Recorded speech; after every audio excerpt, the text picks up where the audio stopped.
اوسكار تافاريز. قاد الفريق دياجو لوجانو تصنيف الفيفا 19، كاس العالم مرتين وكوبا امريكا 4 مرات وكاس امريكا الجنوبيه 6 مرات. السن 66 سنه، بيدرب المنتخب منذ عام 2006. ده اوسكار تافاريز. بطولات قاد فيها اوروجواي كوبا امريكا عام 2011. ابرز اللاعبين طبعا لويس سواريز، ده المهاجم صاحب 26 عام، يلعب في ليفربول الانجليزي، وعدد المباريات 63 مباراه، وعدد مرات الفوز بهذه البطوله لم يفز بهذه المباراه. كابتن خالد اتفضل. اقوى خط هجوم طبعا في البطوله كلها كافاني وسواريز وفورلان. صحيح. لعيبه هو حول الطريقه من 4-2-3-1 ل 4-4-2.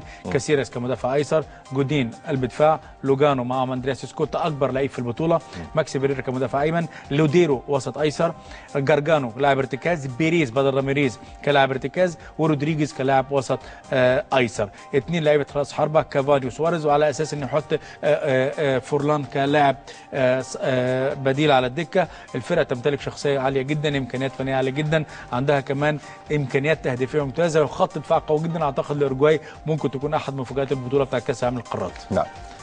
ننتقل الى فريق. خلصنا تشكيل ياسر، اقلب على خلاص تشكيل نيجيريا.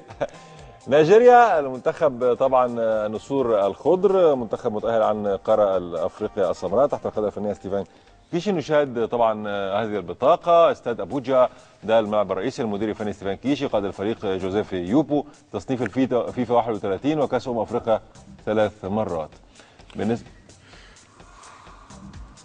بس المدير الفني ستيفان كيشي، سن 51 سنه، يدرب المنتخب منذ عام 2011. بطولات قاد اللي فيها نيجيريا لحد طبعا بطوله افريقيا 2013.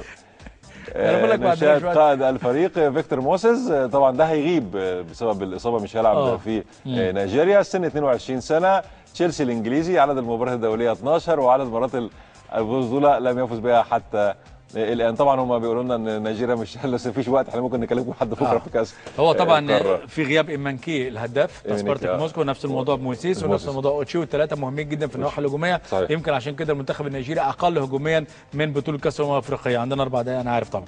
في حارس المرمى انياما من الحراس الممتازين جدا وخط دفاع ثابت يعني. وخط دفاع ثابت شالجي وبابونا وأوماريو وامبروزيو، الاربعه لعبوا في بطوله افريقيا كانوا ممتازين واكثر من رائعين. 3 لاعبين ارتكاز هيلعب 4-3-3 في البطوله دي ستيفن كيشي. امبا ده من اللعيبه اللي هم بيقولوا له مستقبل كبير بالنسبه للمنتخب النيجيري. اوباميكيل نجم المنتخب وقائد والليدر بتاع المنتخب النيجيري، واونازي نجم لاتسيو هيلعب كوسط ايمن. 3 لاعبين اماميين، موسى احمد موسى بتاع سيسكا موسكو، وبرده ده بيقولوا من اللعيبه اللي عندهم مستقبل كبير بالنسبه للمنتخب النيجيري. عنده امكانيات فنيه ومهاريه عاليه جدا، وممكن يلعب كراس حرب ثاني.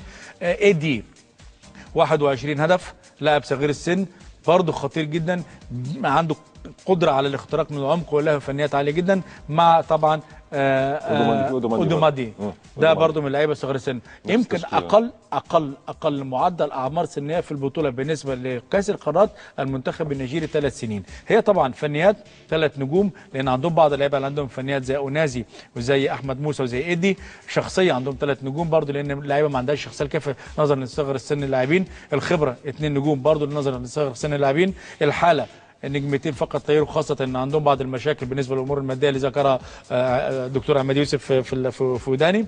الدكه طبعا بعد غياب إيمانكي وموسيس ووتشي، اعتقد ان الدكه لا تليق باسم المنتخب النيجيري، عشان كده ممكن تقلل من النواحي الهجوميه بالنسبه لهم. بس ايه رايك في تشكيلاتي؟ ينفع اكون محلل؟ ممتاز. اتوقع ان ياسر عاصم والدكتور عماد يوسف هم اللي يخرجوا من البطوله. ويخرجونا معهم. مشاهدينا الكرام طبعا ننتظركم ان شاء الله في الحلقه. لا احنا بس نتوقع طبعا، عشان احنا الاسبوع الجاي عندنا. عايز تتوقع؟ نتوقع الاسبوع الجاي. ما هو توقع الاسبوع الجاي.